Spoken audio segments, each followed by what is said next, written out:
don't touch that dial. Listen to...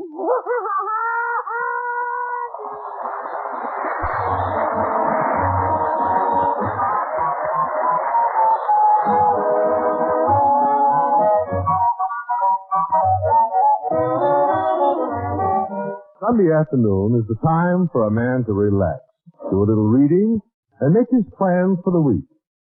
In the Bumstead home this Sunday, Dagwood is relaxing, reading, and so far hasn't made a single plan for the coming week. Dagwood, you've been reading the Sunday paper for 2 solid hours. Well, you've been knitting all the time, dear, just doing knitting. But I can talk while I knit. Yeah, the last time I talked to you while you were knitting, you made a sleeveless sweater with an extra armhole over my stomach. Well, anyway, we should stop reading and talk with me a little. Now, Blondie, dear, in the Sunday paper is a great American institution. It has lots of valuable information in it. Look at this big story in the magazine section. Look at this. Well, that's an interesting title anyway. How to get $1 million without stealing it. Yeah, listen to this. The world is the richest place you could be. Where else could you be? Yeah. Man is surrounded by endless and untold wealth. And it all belongs to somebody else. And let me see the rest of it. Yeah, here. Let's see. It says, the seas are filled with billions of dollars worth of gold. All you have to do is find out how to recover it. Send a piece of wire into something useful, and society will reward you with millions. Said the earth is carpeted with valuable flowers and plants, and the air teems with rare insects. Some of them worth a year's salary to a working man. Yeah. Look here. Look at They that. have photographs of some of the rare insects and plants in full color. Look at that. Blondie, they just couldn't make that up, you know. I guess you're right. Blondie, Yes, dear. would you be mad at me if I became a millionaire, huh?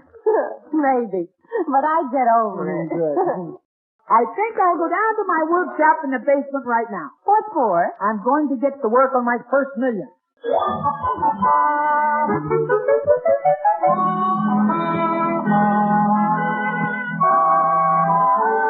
Say, Mom, where's Pop? He's down in the basement, Alexander. You mustn't disturb him. Why? Is he sleeping? No.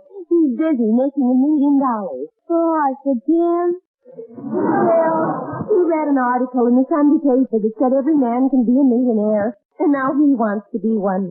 Maybe we'll all be rich tomorrow. I'm glad that article didn't say every man should jump off the Brooklyn Bridge.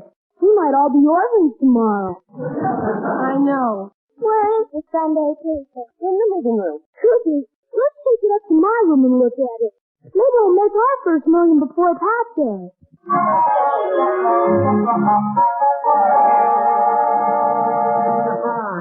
Blondie, how do you like this? Well, frankly, I'm intrigued. What is it? You see, I just bent a little piece of wire into something that's useful, so society will reward me with $1 million. Now, when you look at it like this, it's a hairpin. That's an awfully big hairpin. Yeah, but turn it this way and it's a barbecue fork. Well, we'll wonders never cease. What's this little gadget on it? Oh, that's a special invention. Yeah. So you can scratch your feet without taking your shoes off. Dagwood, I don't think society is ready for that yet. Yeah. Well, I'm not going to give up. I'm going to, wait a minute, Blondie, there's a fly in the room. Oh, wait till I get a magazine and I'll sell it. Now be careful, Dagwood. Somebody always gets hurt when you start one of those big game hunts. Yeah, look out. Look out, Blondie. Now, he's on the lamp. Hey, well, wait a minute. Look at him. Yeah? He looks like one of the rare insects in that newspaper story. Oh, go on. No kidding. Don't scare him away.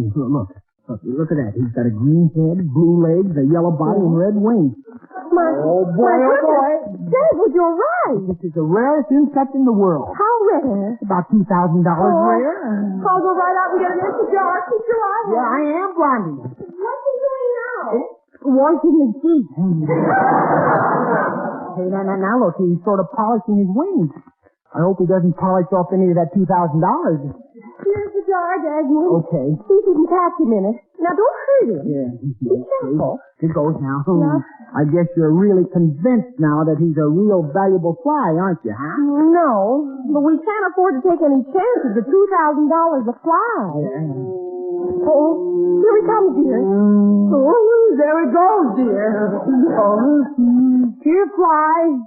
Come on, fly. Here, fly. Oh, Blondie, how do you call a fly? Oh, well, maybe you buzz for him. The buzz? Well, I'll try anything once. I broke my buzzer, I think. Come here, fly. Come on, little fliesy wisey.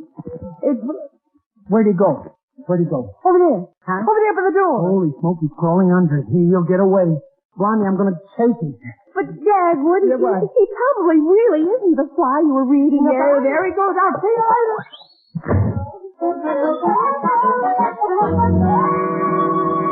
Here, fly. Here, fly. Doggone it. He keeps just out of my reach. Hey, fly. Let's both of us rest for 5 minutes, then start all over again, huh? Oh, he's going into a house now. Oh, yeah. Mr. Goodie's house. Oh, boy, now I'll get him.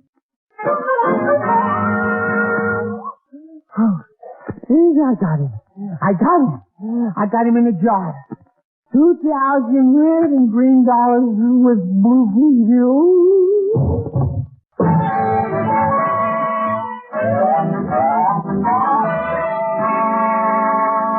Look, Cora. I found him lying in the front room, holding a fruit jar in his hand. Julius, he looks like he's half dead. He looks the same way at the office. Bumstead, wake up! Julius, you set your face so hard. Well, I gotta bring in two, and I might as well enjoy myself. Oh, hello, Mr. Giddy. Hello, Mrs. Giddy. Dagwood, stop shaking my hand and tell me what happened. What? Oh, excuse me. Well, I fell down and I was too weak to get up. I chased a fly all the way from my house to your house. You chased a fly all the way over here? Yeah. Bumstead, isn't that carrying a personal grudge too far? No, I was trying to catch him, Mr. Giddy. I don't see how you did it. After all, this fly has a bigger brain than you. Right. Well, he's worth more money than I am, too. This fly happens to be worth $2,000. I wouldn't give you 2 cents for it. Not even if he could dance on the ceiling and write out Arthur Murray and smoke. Yeah. Yeah, but just look in the jar, see? It has a green head and blue legs, a yellow body, and red wings. Look at it. So what? I've got a sport coat just like it. Yeah. Yeah, but this is the rarest insect in the world. The goomus fly. The humus fly? The goomus fly. Oh, Bumstead. You don't expect me to bite on that one, do you? Well, don't worry. I'm taking it home. And if you don't believe it's worth that much, just look in the magazine section of the Sunday paper. Oh, sure. Well, so long. And thanks for the use of your house. It's a wonderful fly trap.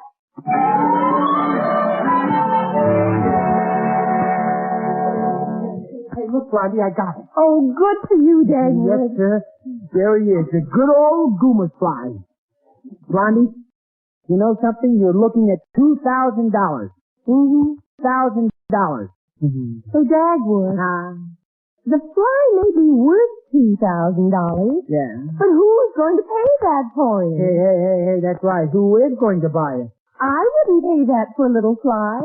But why don't you call the paper and ask them who wants it? Oh, okay. That's a good idea. After all, they said somebody wanted it, though. Sure. Yeah, and I'll also tell them that if they want to interview a couple of celebrities, the fly and I will be home all day.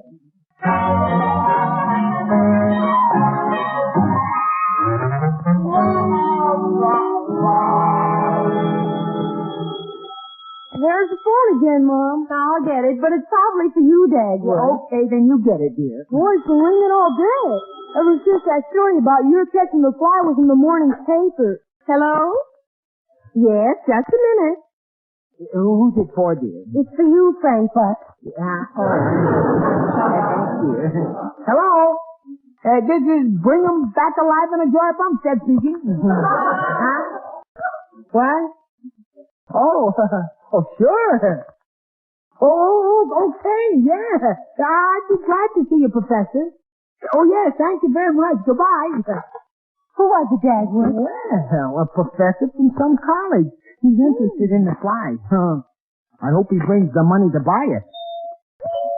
Oh, there's the door again. Maybe you oughtn't ask for anybody else see the fly for a while. Why, Alexander? Oh, gosh, I don't know, Pop. I might look at it so hard to wear it out. I don't think that's likely to happen. Bumstead! Open that door, you fly brain! I think it's Mr. Diddy. Well, I think I'll go upstairs and read for a while. Yeah, I'm coming, Mr. Diddy. I'll open the door, Dagwood. Come in, Mr. Diddy. Thank you. What did you want, Mr. Diddy? I wanted to have a little friendly talk with Deadwood in private. Really? Excuse me. I think I'd better take the Goomus fly along with me. Oh, Blondie, don't you trust me? What do you think, Mr. Diddy? I think not. Bumstead, old buddykins, I just came over to see how our fly was doing. Oh, just that our fly. Well, after all, it's really my fly. You caught in my house, and anything that's in my house belongs to me. I was there, and I don't belong to you, Mr. Diddy.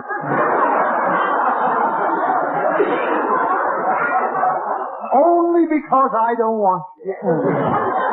Now hand over that fly. Nothing doing. I wouldn't part with that fly any more than he would part with his Goomus. Bumstead, I'm going to give you one more chance. I don't want it. Okay, you're fired. Okay, send my 2 weeks pay over in the morning. I can't afford it, so you're hired again. Thank you, but I want a raise. Nothing doing. Okay, I quit. Fine, now you don't get the 2 weeks pay. Yeah, how'd I get mixed up in this? I don't care. I'm going to be a millionaire anyway. That's all right with me. Because that fly is mine. And I'll sue you for every speck you got.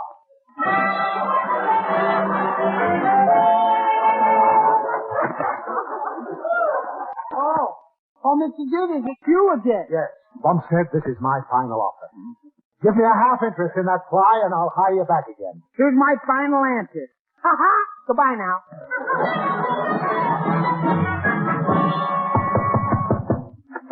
Bumstead, this is my final offer. Make me an offer. Beat it before I sick the dogs on you. That's the best offer I've had today.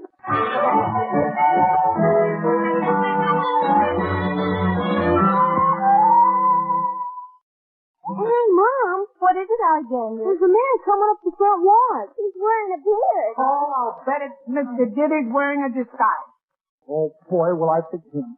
That's what happens when I pull that beard off of him, oh, boy. Now be careful, dear. Don't worry. How do you do? I'm from the Nature History Museum, and I am Professor Gustav Hagelmeyer. Yeah, and I'm Professor Einstein. A pleasure to meet you, Professor, but you don't look like your picture. Yeah. Well, I've dyed my hair. Just like that you glued on your beard. Oh, my. Excuse me, Professor. I'm Mrs. Bumstead. you are married to this man here? Yes. What a pity, a nice young girl like you throwing away her life. I'm awfully sorry, Professor. I don't blame you. Well, you see, I thought you were somebody else, Professor. I could be. Won't you come in? Thank you. Where is the Goomus fly?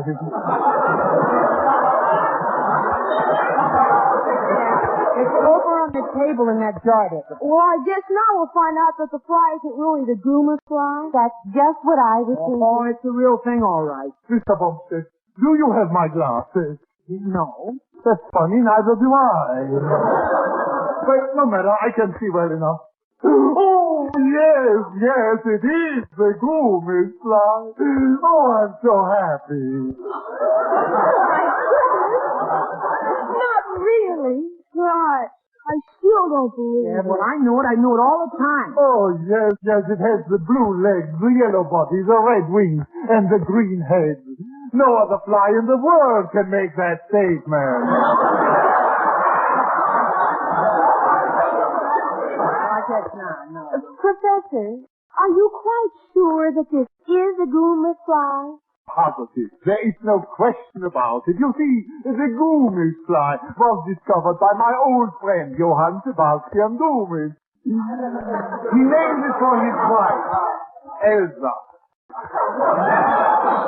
But if it's called a Goomis fly, how could it be named for his wife, Elsa? Yeah. Elsa Goomis, of course. Yeah. Well, Professor, just where in Africa was the Goomis fly found, huh? Oh, what a question. That's like asking, where was the horsefly found? Well, naturally, the horsefly was found on a horse, but where was the Goomis fly found? Where else are my friend Goomis? Then how should we take care of it, Professor? I'm beginning to worry about it now. Well, Mrs. Bumstead, since the fly comes from Africa, I suggest you put it in a warm container with wet moss and leaves for food, and keep it damp. Oh, we'll do that, yes. And who knows, this fly might give out the mating call, and zoom, you might have another Goomis fly. Holy smoke. $2,000. Come on, Blondie. This fly is going to have a little bit of Africa right here on Shady Lane Avenue. Even if I have to play the jungle tom-toms myself.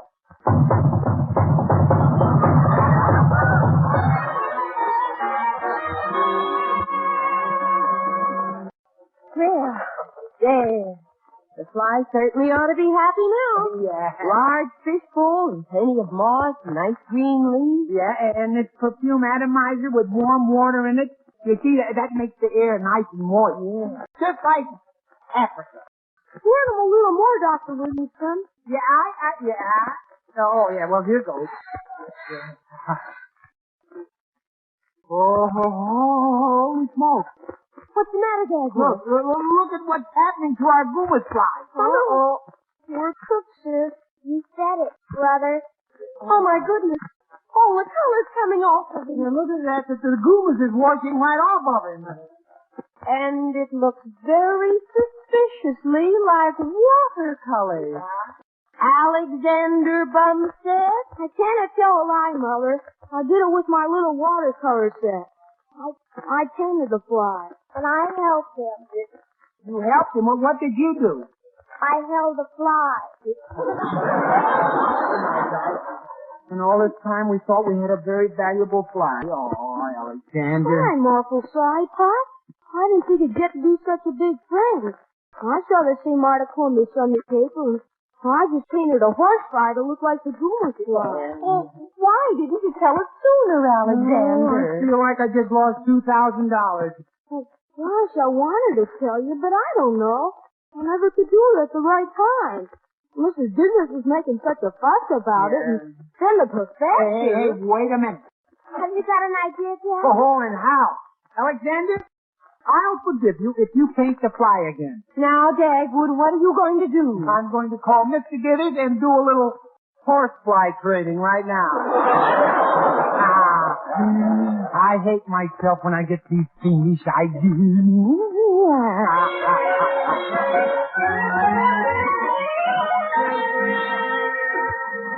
Oh, Cora. What do you want, Hot Shot? Stop. Cora, I want you to call up Blondie and tell her you think I'm entitled to at least half of that Goomis fly. In that case, I know the half you ought to get. That fly isn't yours, and you know it. I know, but I want to chisel in on it a little. Oh, I'll get it. Oh, why, Dagwood. Hello, Dagwood. Hello, Mrs. Gidders. Hello, Mr. Gidders. Bumstead, you swindler. Yeah? You ingrate. You outrage. You downtrodden upstart. You gibbering, jabbering jackass. Sticks and stones may break my bones, but names will never hurt me.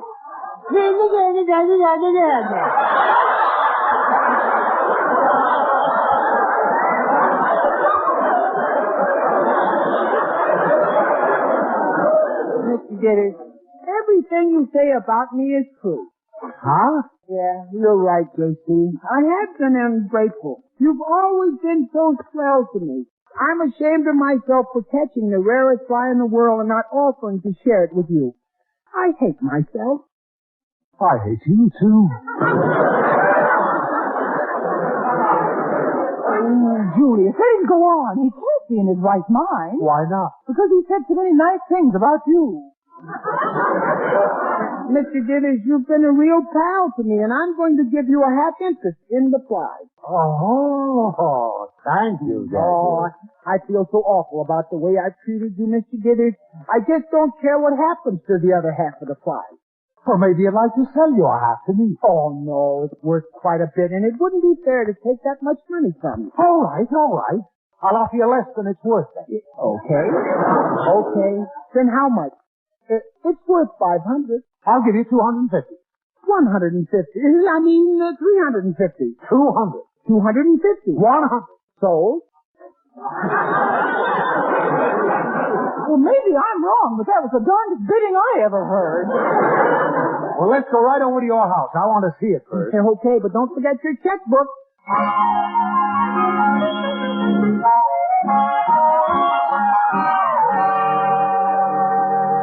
Bumstead, how do I know this Goomish fly is the real McCoy? We knew you'd think of that, Mr. Gitters. So we asked an authority to come over and prove it to you.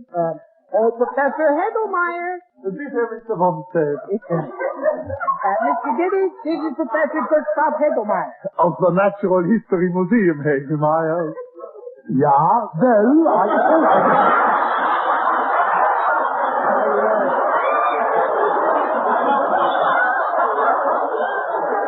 I'm glad to know you, Professor Hegelmeyer. Thank you. I'm glad to know me also. Professor, is this fly Bumstead has really a Goomish fly? There is no question about it. Then how the dickens can you tell the difference? Maybe it's just an ordinary fly. There is always one sure way to tell the Goomish fly. Really? How? Well, you know how the ordinary house fly is all the time washing his feet. Yes. The Goomish fly is never washing his feet. Then how does he keep on clean? He don't walk in the dirt.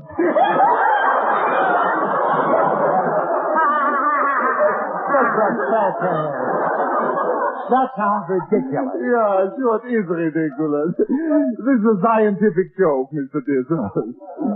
Well, this Goomish fly better not be a joke or Bumstead will regret the day he caught it. Here you are.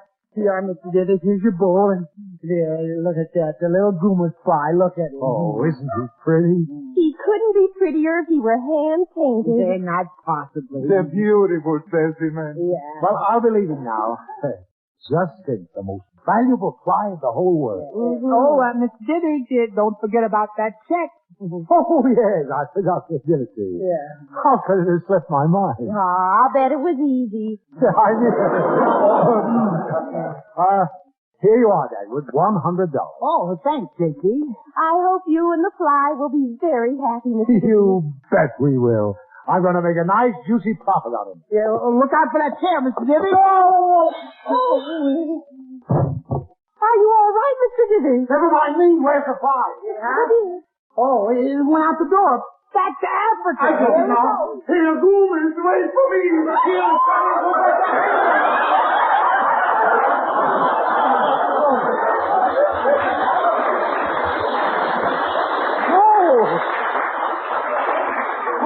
lovely Goomish fly. Yeah. And all that money. Bumstead, I think you put that chair there deliberately. No, I didn't, Mr. Gitters. $2,000. Gone out the window. Oh, no. I can't stand to hear a man cry. Give Mr. Gitters his money back, Dagwood. Well, couldn't I watch him squirm just a little bit more? Dagwood. Okay. Okay. Well, here you are, J.C. Oh, Dagwood. Yeah. Blondie, thank you so much. And Dagwood, you're back on the payroll again. Oh, thanks, Mr. Gidders. And I'm glad to give you back the $100. I keep pretending. It wasn't a real Goomer, Sly. We like you too much, Mr. Dithers. We never would have cashed your check. I know you wouldn't have. I was going to stop payment on it anyway.